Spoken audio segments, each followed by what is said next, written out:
Yerusalem adalah kota tua berumur ribuan tahun. Kota ini adalah kota suci tiga agama besar Ibrahimiyah, yaitu Yahudi, Kristen, dan Islam. Di daerah Al-Saram Al-Sarif terdapat sisa-sisa reruntuhan tempat berdirinya bait suci orang-orang Yahudi.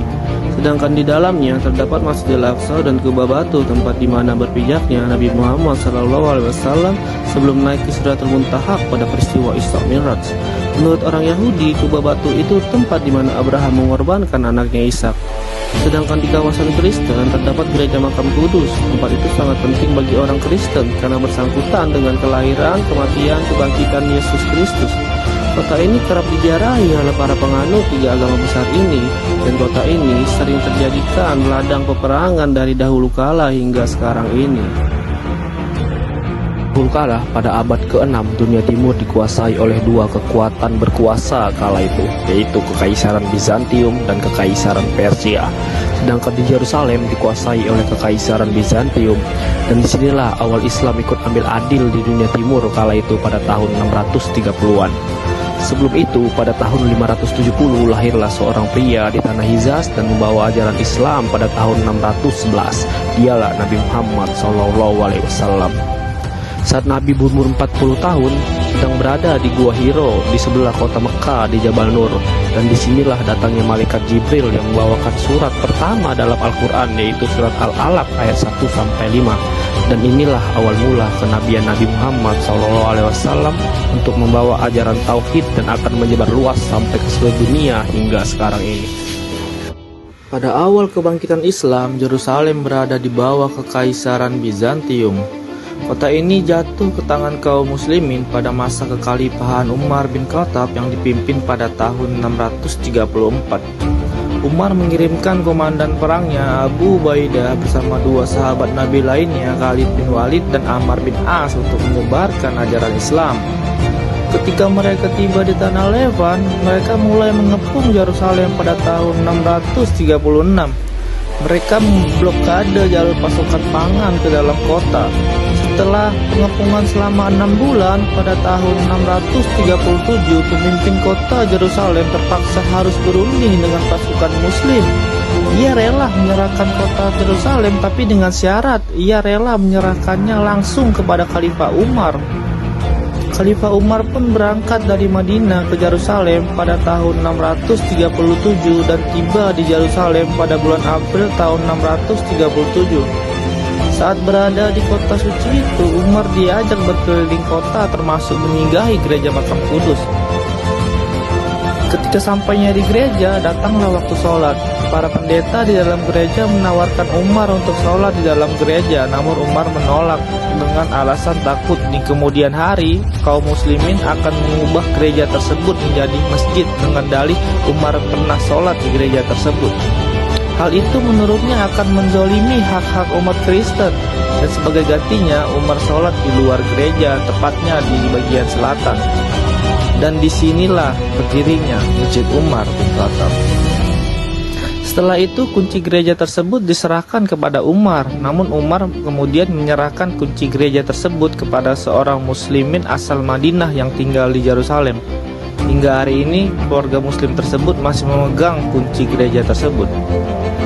Dari peristiwa penaklukan ini lahirlah sebuah perjanjian bersejarah yang dikenal sebagai Perjanjian Al-Udah Al-Umariyah atau Umar Esran atau Janji Umar, yang berbunyi, dengan nama Allah yang Maha Pengasih lagi Maha Penyayang, saya Umar hamba Allah berjanji akan memberikan jaminan keselamatan kepada penduduk Yerusalem. Jaminan ini meliputi keselamatan mereka, harta mereka, gereja-gereja mereka, salib-salib mereka, orang-orang yang sakit dan orang-orang yang sehat, serta kebebasan dalam menjalankan agama masing-masing. Gereja-gereja mereka tidak akan diduduki dan tidak akan dihancurkan. Begitu pula dengan tanah mereka, harta mereka, dan salib-salib mereka. Tidak ada pemaksaan bagi mereka untuk masuk Islam, dan orang Yahudi dilarang tinggal di Yerusalem. Larangan pengusiran orang Yahudi tinggal di Yerusalem ini adalah permintaan langsung dari pemimpin Kristen saat itu. Karena orang Yahudi pernah mengkhianati orang Kristen pada perang antara Bizantium dan Persia antara tahun 602 sampai tahun 608 dan membawa lari cross atau salib suci walaupun berhasil direbut kembali. Meski demikian, Umar menolak syarat tersebut dan orang-orang Yahudi pada kenyataannya tetap tinggal di Yerusalem dan bahkan turut menjadi korban pembantaian bersama kaum muslimin saat kota tersebut jatuh ke tangan pasukan salib pada tahun 1099. Dengan penaklukan ini merupakan contoh penyerahan kota secara damai tanpa adanya pertumpahan darah. Janji Umar pun terus dijalankan oleh para pemimpin-pemimpin muslim di Yerusalem setelah Umar bin Khattab. Namun, seiring berjalannya waktu, pada abad pertengahan, kondisi politik di dunia Islam sangatlah jauh berbeda saat di mana era Umar menjadi khalifah dan mengambil alih Yerusalem. Mereka tak tersentralisasi kepada satu khalifah yang semestinya saat di mana era Umar bin Khattab. Mereka terpecah berai. Di utara Afrika berdirilah dinasti Al-Murabitun, dinasti Al-Muwahhidun, dan dinasti Zirid. Sedangkan di Mesir berdirilah kekhalifahan Fatimiyah yang menandingi kekhalifahan Abbasiyah di Baghdad. Sedangkan di Persia, kekhalifahan Abbasiyah masih berdiri, namun mereka terbayang-bayang oleh Kesultanan Seljuk yang mendirikan pemerintahan sendiri walaupun masih membaikat kepada kekhalifahan Abbasiyah. Turki Seljuk sendiri tidak solid. Di Anatolia, mereka terpecah berai menjadi beberapa bagian. Kepecahannya yang terbesar adalah Kesultanan Rum yang berbatasan langsung dengan Kekaisaran Bizantium. Sementara di tanah Levan, kekuasaan dipegang oleh para pemimpin independen yang disebut Atabek. Mereka adalah Atabek Mosul, Atabek Aleppo, dan Atabek Damaskus. Praktis kekhalifahan Abbasiyah hanyalah simbol atau boneka belaka yang tidak memiliki kekuatan politik sama sekali. Ironisnya, perpecahan ini terjadi pada masa yang dikenal sebagai zaman keemasan Islam atau Golden Age. Saat kemajuan Islam, pengetahuan dan budaya Islam sedang mencapai puncaknya, namun perpecahan-perpecahan inilah yang membuat melemahnya kekuatan militer Islam dan membuat mereka rentan terhadap serangan dari luar. Saat Perang Salib pertama meletus pada tahun 1095, Islam kewalahan menghadapi pasukan salib. Perang ini berlangsung selama 4 tahun.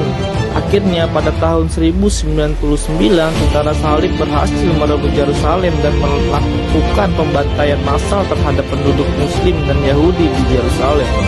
Godfrey of Bouillon ditunjuk sebagai penguasa Kristen pertama di Yerusalem. Karena perpecahan-perpecahan inilah Islam kalah di Perang Salib pertama.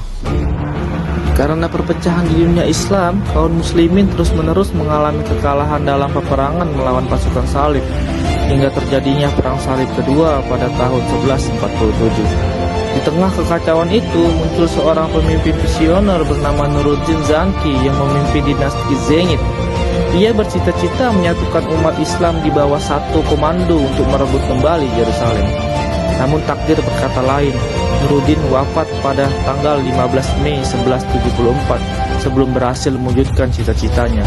Namun semangat perjuangannya tidak padam sampai di situ. Seorang jenderal sekaligus muridnya Nuruddin yang bernama Salahuddin Al-Ayyubi melanjutkan perjuangan tersebut. Salahuddin membangun dinasti Ayyubiyah di Mesir pada tahun 1171 dan kemudian memperluas kekuasaannya hingga ke wilayah bekas kekuasaan dinasti Zengid. Akhirnya umat Islam di wilayah timur disatukan kembali di bawah satu kekuasaan, yaitu dinasti Al-Ayyubiyah.